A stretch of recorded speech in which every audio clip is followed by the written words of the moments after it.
दूसरी तरफ हम जिनरन को देखते हैं जो जुनलिन के बारे में सोच रही थी कि वो अभी कैसा होगा और कहाँ पर होगा। तभी वहाँ पर कीन आता है जिसे देखकर वो सोचती है कि काश ये मिस्टर जुनलिन होते, कितना हैंडसम है। तभी कीन उसे होश में लाकर कहता है कि घूरना हो गया तो मेरी बात सुनो, मुझे बॉस का पता मिल चुका है। और कहता है कि जिस घर की आपको काफी याद आ रही थी वहीं पर ही हमारे बॉस हैं, उन्हें किडनैप करके रखा हुआ है, कि आप भी उसमें शामिल है। तो वो कहती है मैंने कुछ नहीं किया, वो तो मेरा पार्टनर है, मैं उसके साथ ऐसा क्यों करूंगी, वैसे हमें जल्दी ही उसे ले आना चाहिए। फिर हम बॉडीगार्ड को देखते हैं जिसकी आइज खुलती है। तभी वहाँ पर इंग थी जो उसका ख्याल रखने का ड्रामा कर रही थी और कहती है कि जब तक तुम ठीक नहीं हो जाते मैं तुम्हें कहीं नहीं जाने दूंगी। तो वो कहता है तुम तो मेरी वाइफ की सेकंड सिस्टर हो ना। लेकिन इन तो ख्याल रखने के बहाने उससे काफी चिपकने लगती है और जानबूझकर उसके ऊपर गिर जाती है, लेकिन वो भी उसे दूर कर देता है। दूसरी तरफ जिनरन अपने घर आ जाती है जुनलिन को लेने के लिए। उसकी सिस्टर उसे जानबूझकर एक कमरे में उसे भेज देती है कि वहाँ पर है जुनलिन, और उसे वहाँ पर बंद कर देती है। फिर वो मिंग को कॉल करती है और घर बुलाती है, जहाँ पर वो उसे एक ड्रग्स देती है और आइस पर पट्टी बांधकर उसे ढूंढने को कहती है और उसे भी उसी रूम में भेज देती है जहाँ पर जिनरन थी। फिर वो रोते हुए जुनलिन के पास आती है और ये सब इनने इसीलिए किया था कि ताकि जुनलिन को लगे कि जिनरन उसे धोखा दे रही है, उसके बाद उन लोगों का रिश्ता टूट जाए। जिसे रोता देखकर बॉडीगार्ड जुनलिन कहता है कि तुम रो क्यों रही हो। तो वो कहती है अभी मैंने मिंग और जिनरन को एक साथ एक ही रूम में देखा। जिसे सुनकर वो कहता है कि मुझे जल्दी से वहाँ पर ले चलो, क्योंकि बॉडीगार्ड को लगता है कि मुझे जल्दी ही बॉस को बताना होगा इन सब के बारे में।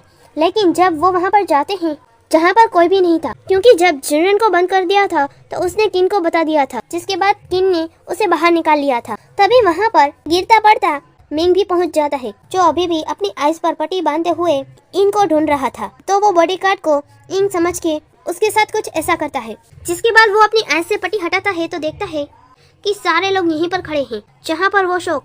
जिसके बाद फिर जिनरन इनकी हरकतें डैड को बताती है कि उसकी ऑलरेडी शादी होने वाली है, फिर भी वो मेरे पार्टनर को अपने साथ यहाँ पर ले आई, और सारी बात बताकर वो वहाँ से चले जाते हैं। जिसके बाद डैड मॉम और इन पर काफी गुस्सा होते हैं और चिल्लाते हैं, जहाँ पर मिंग भी गुस्सा हो जाता है, उसे चला जाता है। दूसरी तरफ जिनरन जुनलिन से कहती है कि तुम उस फैमिली से बच के रहना, वो काफी चालाक है, अगर हम सही टाइम पर नहीं आते तो पता नहीं वो तुम्हारे साथ क्या करते। तभी फिर से किन और जिनरन को दोनों को मैरिज ब्यूरो से कॉल आता है, जहाँ पर वो दोनों फिर से सेपरेट होकर बातें करने लगते हैं, जहाँ पर वो लोग उन्हें कहते हैं कि तुम लोग अभी भी साथ में टाइम स्पेंड नहीं कर रहे हो, इसलिए आज तुम लोगों का मिशन है एक साथ रात में सोना। जिसके बाद किंग जिनरन को कहता है कि मैडम आज बॉस थोड़ा घायल है, इसीलिए आज आप उनसे दूर रहना और उनके क्लोज मत जाना। ये कहकर वो जुनलिन को लेकर चला जाता है। जिसकी ये बात सुनकर जिनरन को लगता है कि जुनलिन और किंग एक दूसरे को पसंद करते हैं, इसीलिए वो मुझे दूर रहने को कह रहा है। दूसरी तरफ किंग अपनी कंपनी का काम कर रहा था, तभी ग्रैंडमा उसके लिए खाना ले आती है, जिसके खाने के बाद उसे कुछ होने लगता है, क्योंकि उस खाने में ग्रैंडमा ने कुछ मिला दिया था। जिसके बाद जिनरन जुनलिन के कमरे में बैठी हुई थी और उसका वेट कर रही थी। तभी वहाँ पर किंग को देखकर वो कहती है कि तुम यहाँ पर क्यों हो। तो वो कहता है कि बॉस ने कहा है कि ये पट्टी आप अपने आइस पर बांध लो, और बिना कोई सवाल किए। जिसके बाद वो बांध लेती है और सो जाती है। जिसके बाद वो भी बात लेकर सोने जाता है। तभी उसे फिर से कुछ होने लगता है और वो जिनरन के क्लोज जाने लगता है और उसे किस कर लेता है, और जिनरन उसे रोकने की कोशिश करती है तो वो उसका हाथ पकड़ लेता है, जहाँ पर वो सोचता है कि मैं अपने आप को कंट्रोल क्यों नहीं कर पा रहा। तभी उसे समझ आ जाता है कि ग्रैंडमा ने सूप में जरूर कुछ मिलाया होगा, इसीलिए वो बाथरूम में चला जाता है। जिसके पीछे जिनरन भी चली जाती है, लेकिन वो जब बात लेकर बाहर आता है तो वो सो चुकी थी, इसीलिए वो उसके चेहरे पर टॉवल फेंक कर लाइट बंद कर देता है, जहाँ पर अंधेरे के कारण वो दोनों एक दूसरे का चेहरा नहीं देख सकते थे। तो पीठ पर लगे घाव को देखकर कहती है कि क्या तुम्हें दर्द हो रहा है, क्या मैं तुम्हें यहाँ पर दवा लगा दूँ। तो जिस पर वो कहता है कि देखो शुरुआत तुमने की है, इसीलिए वो फिर से कंट्रोल नहीं कर पाता और उसे किस कर लेता है।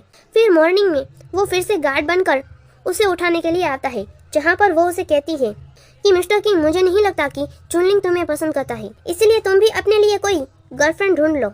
तो किंग कुछ समझ नहीं पाता और कहता है कि आज आपको एक्सरसाइज करनी होगी, जहाँ पर वो रन करके काफी थक जाती है। और वो उसे कहती है क्या मुझे किसी से फाइट करनी है, मुझे सिर्फ इस फैमिली की बहू बनना है, तो फिर तुम ये सब मुझसे क्यों करवा रहे हो। तो वो कहता है मुसीबत के टाइम जल्दी से भाग सको, इसीलिए तुम जल्दी से इसे पूरा करो, क्योंकि इसके बाद तुम्हें बॉक्सिंग क्लब में भी जाना है। तो वो गिर जाती है और कहती है मुझे चोट लग गई है। तो वो कहता है कोई बात नहीं, मैं घर जाकर आपका ये चोट ठीक कर दूंगा, और उसे उठा लेता है, जिसकी कोई फोटो खींच लेता है, और उसके बाद वो फोटो नकली जूचन को भेज देता है, जहाँ पर यिंग कहती है कि मिस्टर जुनलिन, जिनेट आपको धोखा दे रही है और ये काम इन नहीं किया था। लेकिन उसे क्या पता वो जिससे बात कर रही है वो असली जीचन है ही नहीं। और गार्ड तो उनकी फोटो देखकर काफी हैप्पी होकर ग्रैंडमा को दिखाने लगता है, और ग्रैंडमा भी काफी हैप्पी होती है कि धीरे धीरे ये दोनों क्लोज आ रहे हैं। दूसरी तरफ जिनरन कहती है कि मुझे नीचे उतारो वरना कोई गलत समझ लेगा, जहाँ पर वो कहता है कोई पागल नहीं है, वो देख सकता है कि तुम्हारे पैर में चोट लगी है, इसलिए कोई कुछ नहीं कहेगा। और जिनरन की हार्ट बीट काफी तेज चलने लगती है। तभी वहाँ पर उसके डैड और बाकी सब लोग आ जाते हैं। तो तभी डैड उसे डांटते हैं जिनरन को कि तुम दिन दहाड़े किसी दूसरे की बाहों में क्यों हो, तुम्हें क्या शर्म नहीं आती। तो कीन कहता है लगता है अंकल जी की बुढ़ापे में आंखें खराब हो चुकी है, जो जिनरन के पैर में चोट नहीं देख रहे। तभी वहाँ पर ग्रैंडमा भी आ जाती है, जो कहती है वो मेरी पोती है, उसके बारे में आप कुछ भी नहीं बोल सकते। तो ग्रैंडमा को देखकर डैड के पैर कांपने लगते हैं। फिर किन जिनरन को अंदर ले जाता है। तभी इनके पास आती है और उसे सूप देती है कि ये मैंने तुम्हारे लिए बनाया है, जहाँ पर बॉडीगार्ड कहता है कि मुझे तुम्हें थैंक्स भी कहना है, तुमने मेरी जान बचाई है। तो ये सुनकर वो लोग तो इतने खुश होते हैं। फिर वो उन लोगों को साथ में डिनर करने ले जाता है। वहाँ पर उसे पिला पिला कर टल्ली कर देते हैं, जिसके बाद इन उसे रूम में ले जाती है। दूसरी तरफ जिनरन को देखते हैं, जहाँ पर इन ने उन दोनों की फोटो भेजी थी, जिसे देखकर वो काफी गुस्सा होती है। तो वो उस फोटो को मैरिज ब्यूरो के लोगों को भेज देती है और कहती है कि जुनलिन मुझे चीट कर रहा है।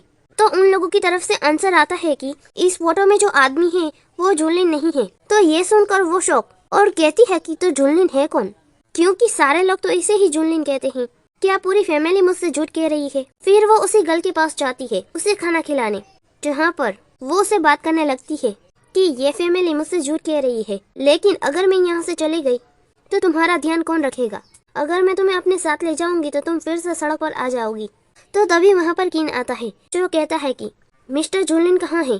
तो वो कहती है तुम मुझसे क्यों पूछ रहे हो, अब मुझे उससे कोई लेना देना नहीं है। ये कहकर उसे वही फोटो दिखाती है, जहाँ पर वो उसे कहता है कि मेरे बॉस इस तरह के आदमी नहीं है।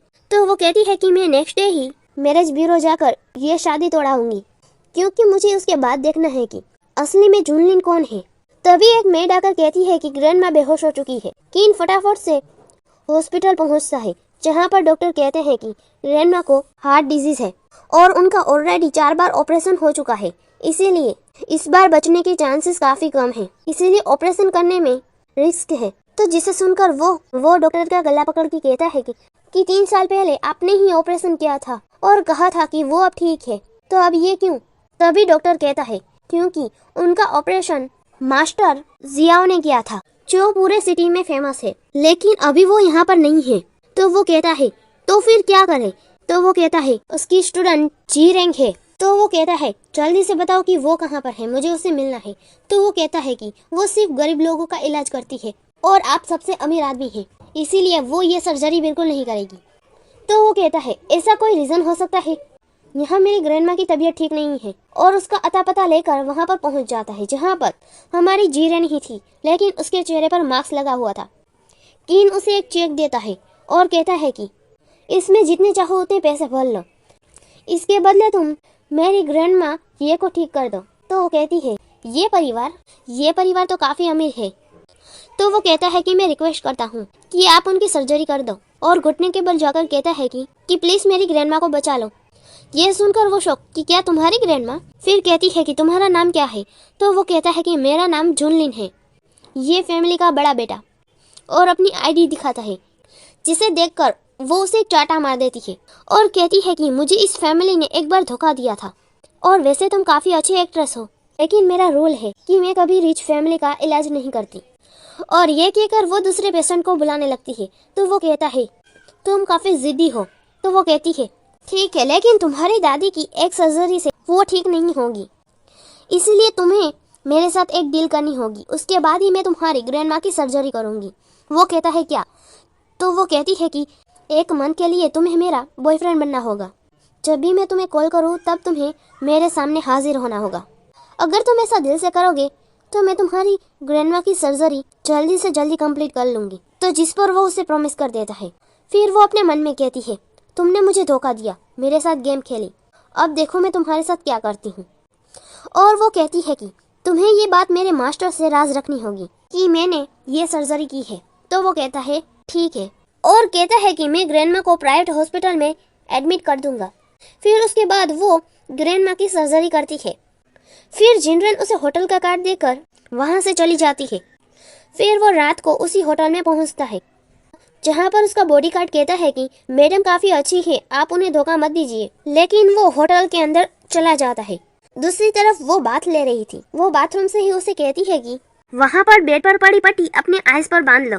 तो वो बांध लेता है और जब वो बात लेकर आती है तो जूनलिन उसे कहता है कि तुम ये क्यों चाहती हो कि मैं ये आइस पर पट्टी बांध रखूं?